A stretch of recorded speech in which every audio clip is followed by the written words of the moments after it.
My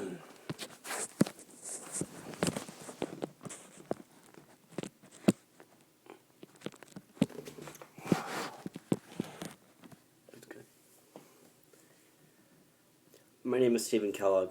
I am the creator of Boxes of Tapes. On my behalf, I just want to clear this up. The project has been officially canceled.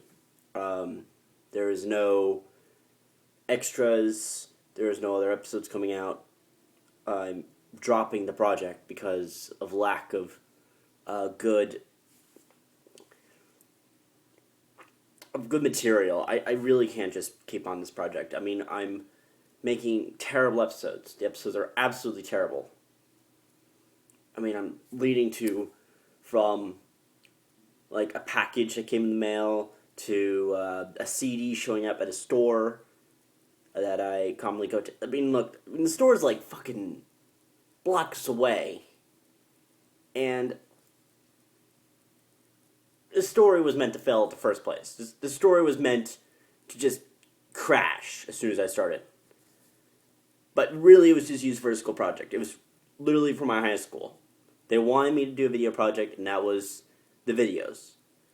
And I'm not surprised, but I got a D on it for lack of originality, lack of special effects, terrible transition, and terrible video. But that's mainly because all the video is shot on the same camera here, and that's an iPhone. So, yeah. But the real reason this project is dropped, because believe me, I wanted to continue. I did not want to face the fact that this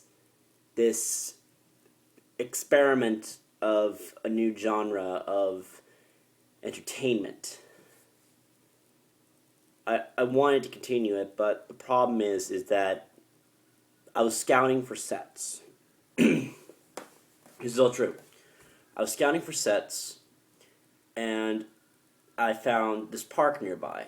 This really nice park. I won't say where it is or what it is, because I don't want any internet creepazoids trying to kill me. But yeah, I went to it. I was recommended by a friend who was like an expert to me in the Slender Man mythos and other kind of mythos like Cthulhu and all that. But anyways, I digress. So I went to it.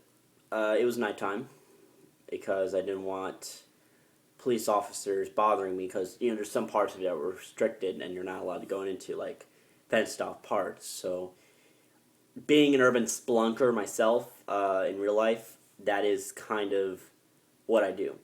So anyways, I go past the fence, I look around, and something caught my eye. It looked like a trickle of light. It was an orange trickle of light, and I was like, what's that? Is it like some sort of campfire or something? So I thought, maybe I'm not the only filmmaker or something. Maybe I'm not the only guy out here. Maybe I can ask about it. And yeah, I know, that's really intelligent. That's really intelligent of me. Trust me, I have more dumb moments like that in my life. So I get closer, silently, because I don't want to disturb them. I walk closer to the fire. Then I find out it's not a campfire, it's a bonfire. And sticking out of it is a pole. Like this wooden or metal pole, I don't know. I couldn't tell what material it was. And there was a woman tied to it. And I heard this chant. Still rings in my head today, and it was, I don't know what the chant, how to say it, but I can still hear it. It's weird, but yeah. So when I saw that, I witnessed probably the most gruesome thing that I will never unsee. Like, screw what the internet has to offer. The real thing is just too much for you. It's just, it pierces your mind, And every time when you're trying to concentrate on something, when you're trying to work on something, or when you're even trying to sleep, when you're trying to relax, it'll pop in your head and it'll make you go, yeah, that's never going to go away. But anyways, what they did was that they took a spear, some sort of golden tip, and stabbed her. Right here. And I was about to scream, but then I covered my mouth and I kept watching.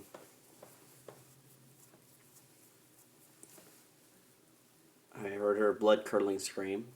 It made me froze in fear. And I probably will never, ever sleep again. Well, peacefully at least. So yeah. One of the, I think it was a cult, so one of the cult members, well, all of them were dressed in like these red robes, but the weird thing, they had like this weird insignia on them. It wasn't the operator symbol, if that's what you were thinking, but I might draw it so I can remember it. I mean, I'm constantly drawing every day, but I get rid of the drawings because I don't want people thinking I'm crazy, especially my parents. But yeah, one of them found me. They found me peeking. I ran away like hell.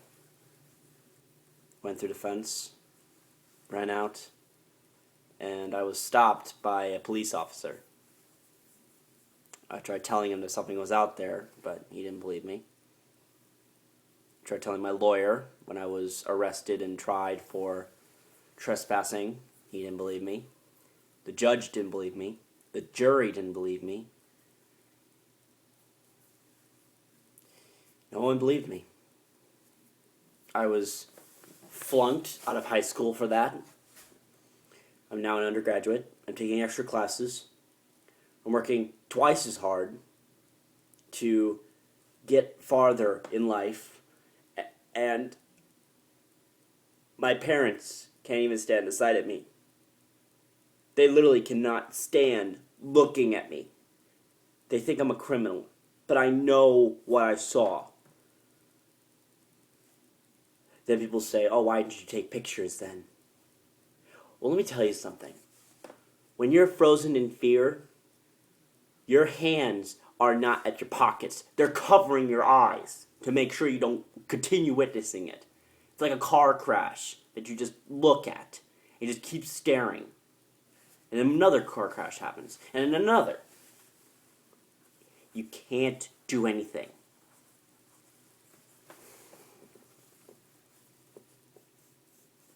So yeah. After that, I dropped the project. Because it's obvious if there's any parks out there that have this kind of weird shit, then they're obviously not good enough to film on. I mean, hell, one of the cultists might find me. But yeah. From that moment on, it was the end of Boxes of Tapes. I will leave this channel up for an archive, though, so I can keep a hold of the episodes, so that people will know that I actually did this project, and that there was a reason it ended.